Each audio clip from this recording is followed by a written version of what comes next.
me Rusinë, në kupton, ndoshta për shkaktuar paniken, po e ka fjalën për luftën hibride, që ka filluar bukur mati. Nuk starton me dhe. Por, nuk starton tash, por mendoj që kjo nënkupton edhe mosdosh zotit në përdorimin e sistemeve të tilla, të cilat e sjellin mund të them shumë afër edhe atë kataklizmën që nuk e dëshiron askush. Por NATO dhe Rusia de facto sot gjenden në një ballafaqe, mund të them, të drejtë për drejtë. Bili ajo ka filluar që nga viti 2022. Do kush mendon që edhe pak më herët, por efektivisht, operativisht ka filluar në vitin 2022. A ka mundësi, zoti Bilali, që ky sistem të përdoret më shumë si një mjet presioni politik ndaj perëndimit pa u aktivizuar kurrë në praktik?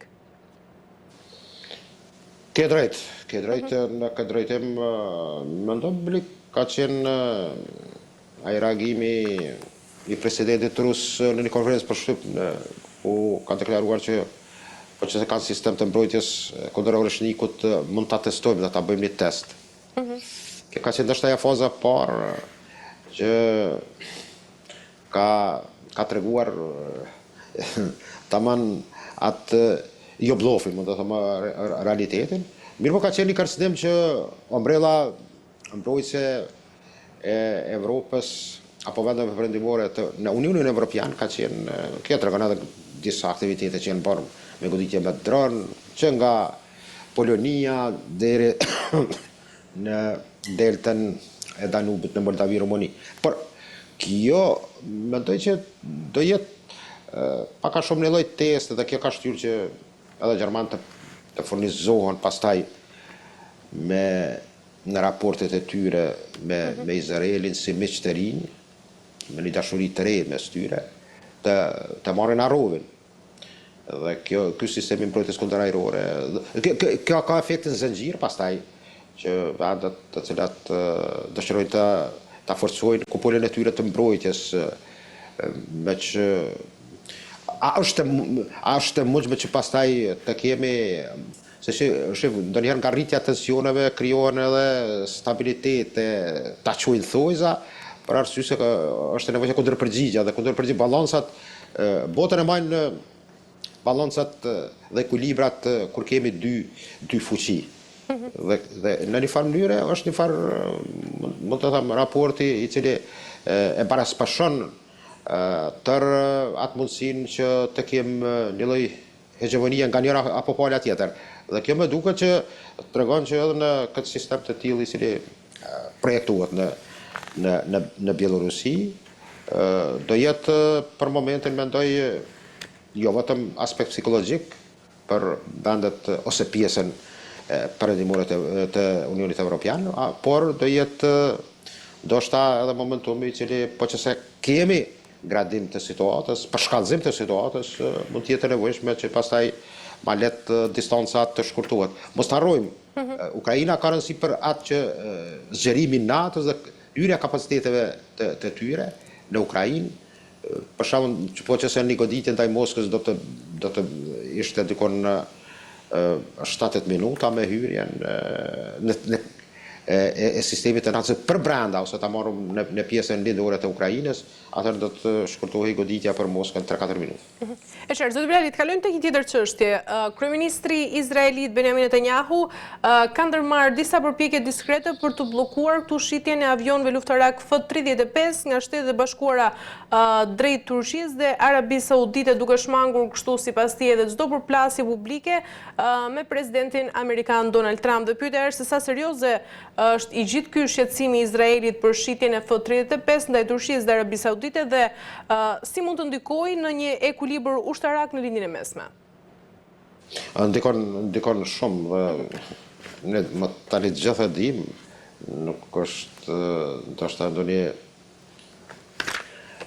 zbulim që mund të krenohet njëri, por dim gjithë destabilitetin kush e prish në lindje të afër dhe në përgjithësi në lindjet e mesme.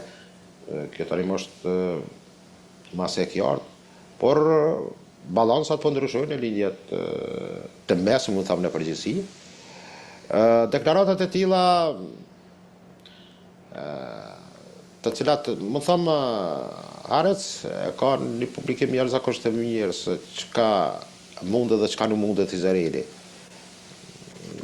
Mendoj që sa i përket programit F-35 që është dakordim amerikano-turk, me që marrja sistemit S-400 Triumf nga rusët ka prishur. Dhe thotë e marrëveshje që ka qenë më hershme, me cilat ka një ballafaqim dhe ande vazhdon si lloj kurzimi. Meqense Kani është prototip prodhimi i avionëve turq, edhe pse në gjeneratër mund të them 4.55, por do jetë mund të them si zavendësim, por F-35 është ndoshta ai i natit turk që dëshiron ta ketë atë çka janë dakorduar me amerikanët, por mendoj që Izraeli frikën më të madhe ka në aviacion, kundërshtarin më të madh, momentanisht edhe ka Turqinë në linjët e mesme. Dhe këtë di mirë, dhe ky është ai rreziku i tyre. Ata dinë që në raport me Egjiptin, i cili nuk qëndron edhe ashtu dopt, por ka probleme me çështjet të elitave politike dhe shtetërore, por kjo është problematika me cilën Egjipti ballafaqohet, por është, mund të them, meqense ka arritur që të krijojë disa kontrata me jo të ripërtëri kontratat me F-16 amerikan për Egjiptin, por arritur që me jotin kinez 10C dhe 17. Dhe në këtë drejtim mos flas më për Iranin, i cili ka marrë, më them, flotilën e Su-35 dhe është paraqitur edhe përmes filmimeve që janë shfaqur edhe në medium ndërkombëtare. Por Turqia është një aspekt i cili rrezikohet që të jetë faza ardhshme e përdeshjes me Izraelin. Dhe këtë dinë, dhe këtë është problemi që në Gaza çdo kush mund të tolerohet të shkojë në Gaza si trupa paqëruese, ta mbikëqyrin atë planin e paqes së Trumpit, por që se hynë Turqit, atër Izraeli me të vërtet e ndjen veten që ka të bëjë me një ushtri që jashtëzakonisht është presionale dhe de facto e vërteta qëndron këtu. Turqit po, dhe kjo është ai problemi, do thotë, sa i përket programit F-35. E qartë, për zotë Bilali, pse Netanyahu po zgjedh një qasje diskrete dhe jo një përballje të drejtë për drejtë me presidentin Donald Trump, pra cila është e gjithë strategjia diplomatike që po shndron pas kësaj? Po sigurisht ne kemi përsham brana në fazën e parë, brana as 2 muaj, ka pas 500 thyret dhe thyret të pushimit. Dhe këto aktivitetet, IDF-it Izraelit kanë vazhduar dhe me vrasjen ka pas reagim